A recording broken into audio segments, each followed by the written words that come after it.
In Uvalde, Texas, a teenager wielding a semi-automatic rifle killed 19 students and 2 teachers. In Buffalo, New York, a white supremacist shot and killed 10 people at a grocery store. Shortly after the initial shock and grief, renewed momentum for gun safety picked up steam in Washington, D.C. We have not seen this type of bipartisan type of coming together to push this legislation in decades. Recent mass shootings have mobilized gun safety advocates, but their efforts did not result in meaningful legislation. Now, with the new gun safety bills signed by President Biden, the shootings in Uvalde and Buffalo may have spurred the most meaningful changes to firearms laws in decades. All of us who have met with survivors in the wake of the tragedies have heard their message loud and clear. We must do something. That's not stopping backlash from Second Amendment advocates. Today, they are coming after Americans, law-abiding American citizens' Second Amendment liberties. A lot of people have AR-15s. That's used for sporting events, for sporting activities all the time. It's pretty common. And a recent Supreme Court case could have a huge impact on concealed carry laws. This decision has made every single one of us less safe from gun violence. With so much changing, can the gun industry survive a polarized nation? And what is the future of guns in America?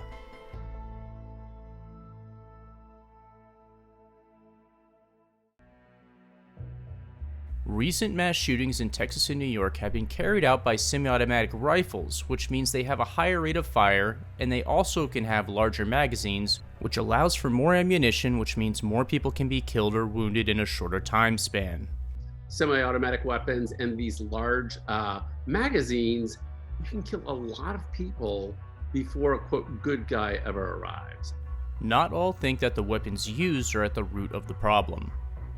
I know this is sort of grotesque and uncomfortable to think about, but when you give an individual who is bent on violence 78 minutes to barricade himself in a room with 4th graders, it doesn't matter what his magazine capacity is. It doesn't matter whether he has a shotgun or a revolver or a semi-automatic rifle without a pistol grip. At that point, you are going to see horrific carnage, and the failures come before that.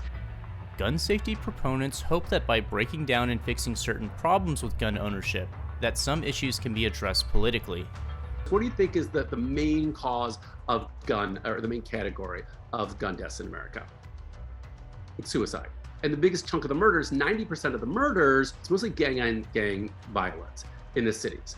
Then we have mass shootings, we have accidents, and we have other things like domestic abuse situations. But the idea now is to take each of those different problems, and each of those requires some different solutions. Meanwhile, the evolving technology of guns since the founding of the nation, which now fire quicker, have more powerful bullets, and are much easier to use, have run into the political realities of the modern United States.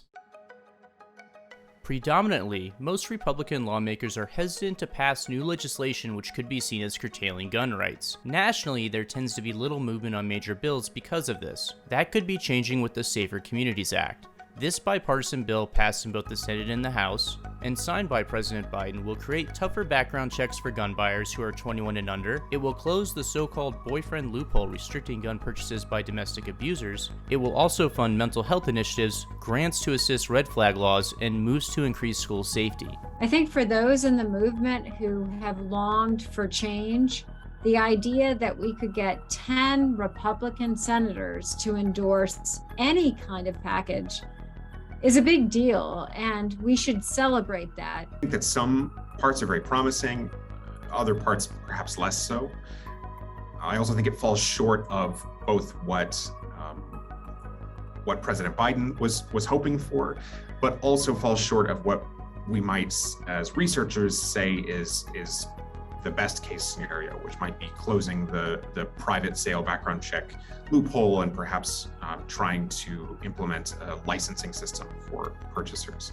In some Democrat-controlled states, new pushes to increase gun safety are resulting in legislation. In Republican-majority states, it appears unlikely that any new legislation that puts new restrictions on guns could gain traction. States are an incubator for this issue, and of course you're going to see things moving forward and things moving back. When I look at the landscape in the states, though, it's much more advancement for gun safety than Byzantine laws that make us all less safe. They're not actually getting at any root causes, and they all have very serious constitutional concerns. When you look at raising the minimum age for gun purchase or possession to individuals who are 21, you're dealing with a fundamental right of citizenship and a segment of the population that, for all other intents and purposes, are legal adults.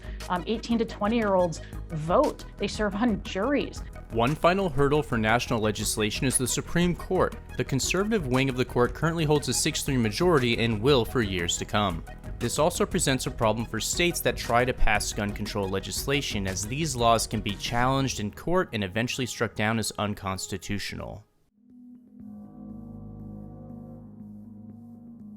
In the last 3 months, the stocks of Ruger and Smith & Wesson, two publicly traded companies that make firearms, have had mixed success. They've begun to bounce back since the Supreme Court ruling that overturned New York State concealed carry rules. Stock prices for these same companies have seen constant gains over the past several years despite the growing number of mass shootings, like the one in Las Vegas that left 60 dead and more than 400 injured in 2017. One point of contention in the gun debate is the amount of liability that these companies should hold. In California, for example, some lawmakers are calling for gun owners to hold liability insurance. Other states have their own proposals. Delaware that is thinking about removing the restriction on suing the gun industry for its products. So this goes back to, it's either 2004 or 2005 law called the Protection of Lawful Commerce in Arms Act. And again, I think there's a lot of misunderstandings about what this law does. It is not some broad, sweeping immunity for gun manufacturers or sellers. What it does at its core is say you cannot try to sue gun manufacturers and sellers who legally sell their firearms in compliance with state and federal laws. You can't sue them for damages that occur after someone, somewhere down the line takes that firearm and uses it illegally to harm others. There's so many things which are dangerous in society. The tobacco industry went through that, other industries, at the very least, civilly, they should have to pay the cost of, what their products are inflicting on our society. If they want to make money off this, there's two sides to that equation. So they should have to pay the cost as well. Meanwhile, the Supreme Court has ruled on a case out of New York that could have ramifications for concealed carry throughout the U.S. In light of today's ruling by the United States Supreme Court in this case, we cannot idly stand by and just watch our streets be flooded with guns due to more people being permitted to legally carry firearms in public. So I think this is just going to be the court telling these minority of states, look, it's time. The Constitution demands this. You've got to sort of get on board with this constitutional framework. There are many state laws that are in place now that might be challenged, and many new ideas, new policy proposals might have to overcome another hurdle before they're passed.